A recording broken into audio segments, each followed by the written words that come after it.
with the tools you've developed, you can make it happen. That delusion becomes a feedback loop. Belief drives performance, performance reinforces belief. So in Street Fighter, it's brutal. One misread, one whiff punish, one mistimed anti-air, and you die in this game. Literally, your life bar just explodes in Street Fighter 6. It's easy to look at a top-ranked player and think, I can never beat them, and you'll immediately fold mentally, Like, oh, I'll never beat Kiwano. I can never beat Momochi, yada, yada, yada. But here's the thing. If you go in thinking, nah, this is impossible, then you've already lost. You're playing defensively in your head before the match even begins. You're reacting to fear, not creating outcomes. Delusion allows you to commit fully, take risks, apply pressure, and perform at the limit of your skill. Look at the mindset of someone like Ending Walker. What's up, party people, and welcome back to some ranked adventures with a side of yep. And today I want to talk about the delusional mindset and why being a little crazy is required in succeeding in things like Street Fighter and even in just life itself. So let's get real for a second. You know that feeling you get when you queue up in ranked and you see a player with like way more MR than you or way higher rank than you or whatever, and you immediately start sweating like, you just walked into a lion's enclosure, and you're like, oh man, that fear, it's healthy sort of though. But the thing is, champions and like everything, fighting games, sports, life, they do this thing that's a little crazy. They ignore that fear just enough that they believe they can beat anyone, anywhere, anytime. You're not going to beat that lion unless you think you can, you know what I'm saying? And yeah, you need a little delusion, not full-blown crazy, not I can, go fight a tank with my teeth, you know what I mean? That's just stupid, but, you want to be, I'm here to win, and nobody scares me mindset, That's how you unlock your true potential.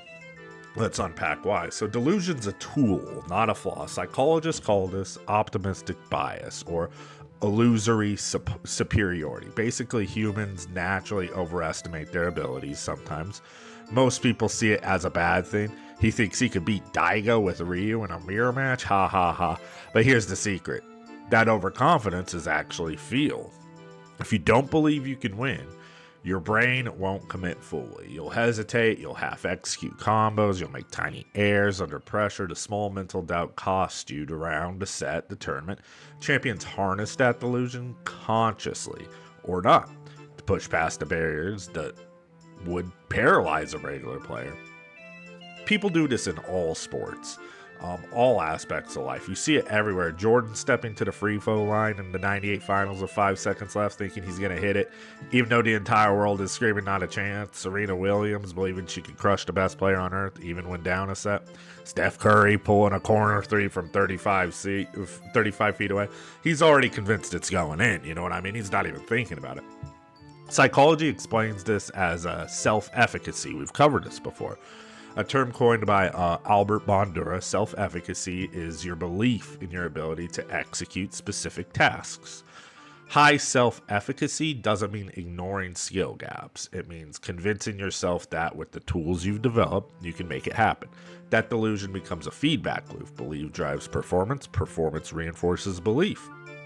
So in Street Fighter, it's brutal. One misread, one whiff punish, one mistimed anti-air, and you die in this game. Literally, your life bar just explodes in Street Fighter 6. It's easy to look at a top-ranked player and think, I can never beat them, and you'll immediately fold mentally, Like, oh, I'll never beat Kiwano. I can never beat Momochi, yada, yada, yada.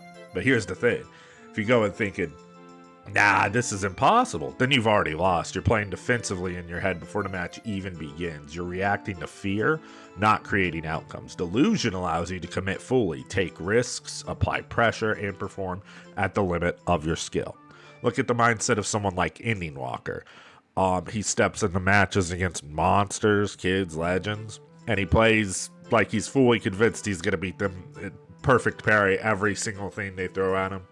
And it might not always happen, but it's that attempt that separates a top-tier competitor from just a regular old bozo, So there is a healthy delusion. Now, a disclaimer, I'm not telling you to be an idiot. Not this time. Not this time. This isn't about thinking you're invincible or ignoring fundamentals. That's just ego. This is strategic delusion, a temporary conscientious mindset that tweaks your brain and allows your brain to override fear and hesitation. So how do you do this? Step 1, visualize success. Before you play, imagine beating your opponent cleanly. Doesn't matter if they're a top tier grandmaster, ultimate master, legend player. Your brain practices the scenario as if it's possible. Step 2, ignore the ranks. Seriously, guys, this is what I tell you guys all the time. Ranks are irrelevant. In a tournament setting, nobody sees any points or anything. They just see a name and a dude sitting there with his controller. Number 3, focus on the process, not the outcome. Believe you can execute every read, every punish, and every combo you're going to perform perfectly. Even if the outcome is uncertain, commitment drives better performance. And lastly, laugh at fear. Being like, oh, hell no, I'm scared. Good, recognize it, then convince your brain, cool, now I'm going to do it anyway. That tiny moment of cognitive dissonance creates mental elasticity. Psychologists call this approach the avoidance conflict resolution. You acknowledge fear, but you approach anyway, tricking your mind into action despite hesitation. That's what makes the delusional mindset a skill, not a flaw. So the rule of ego versus delusion, because I always say destroy the ego. Let's be clear. Ego is the enemy, always has been. Ego makes you stubborn, prevents learning, and keeps you in a spiral of plateaued skill. Delusion, when applied correctly, is ego-free. It's about convincing yourself that you can do anything, but still analyzing your failures. Think of it like a controlled mental steroid. Ego says, I'm better than you. Delusion says, I can do this because I've trained for it and I refuse to give up. One makes you brittle, the other makes you adaptable. So, when you pair delusion with practice, learning accelerates. You start taking risks, exploring options, and trying things you otherwise wouldn't. That's where breakthroughs happen.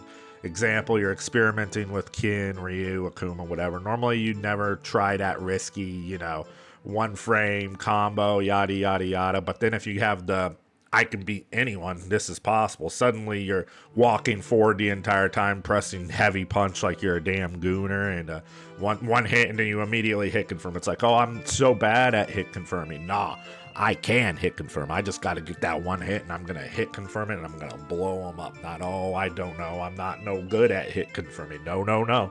I will get this heavy punch to confirm. I will confirm it and I will blow his soul up for it. In psychology, this is known as risk-taking under self-efficacy. Belief doesn't remove challenge, it increases engagement with it. Increased engagement equals faster neuroadaptation, which equals stronger, smarter play. Apply this in every day. The FGC isn't the only arena. Look at high-pressure field entrepreneurs, surgeons, pilots, writers. Those who achieve massive results often believe, sometimes irrationally, that they can do what others think is impossible. That belief drives behavior, which drives skill acquisition, which eventually validates the delusion. It's a feedback loop. Delusion equals risk, equals learning, equals performance, equals confidence, equals delusion levels up. Rinse and repeat, more level up. Same principle applies to in Street Fighter 6, Tekken, Guilty Gear, or any other competitive game.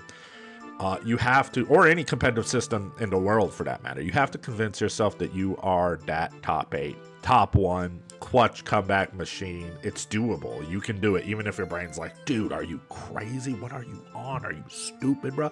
Be like, nah, brain, I got this. Let me block this whack-ass mix-up. Full disclosure, there's a thin line between productive delusion and reckless overconfidence. You still need fundamentals, you still need execution, you still need humility to analyze why things failed. The key is to harness the delusional mindset temporarily during moments of performance pressure. The rest of the time, stay humble, study your replays, and refine your skills. Think of it as like a pre-game adrenaline. You crank that belief dial to the max for the set, then reset, analyze, adjust, repeat. Closing thoughts, embrace your inner lunatic, man. So that's takeaway. Champions, whether it's in Street Fighter, chess, basketball, or life, have crazy in them. Not enough to destroy their brains, but enough to convince themselves that they can take on anyone, anywhere, anytime. Next time you kill rank, watch the top player, or face an opponent who terrifies you, ask yourself, am I letting fear control me, or am I deliberately delusional enough to beat their ass? Fear is natural, ego is dangerous, skill is necessary, but a little delusion, that's the secret move. That's the edge that separates you from the pack. Believe you can win. Believe you can punish the predictable jump. Believe you can pull off the comeback when everyone else writes you off. If a part of you says, oh, hell no, no, man, that ain't me. Let the other part scream, nah, dude, I don't care who this is. This would be God himself. This ain't my friend. This ain't somebody I looked up to. This is someone whose ass I gotta beat. And that being said, party people, I am the Depressed Gamer. I need you all to be good to yourselves. Please like, comment, subscribe. You know the deal. If you stuck it out this long, you liked something, hit that subscribe button for your boy. Gotta keep on struggling, everyone. And I will see you in the next one.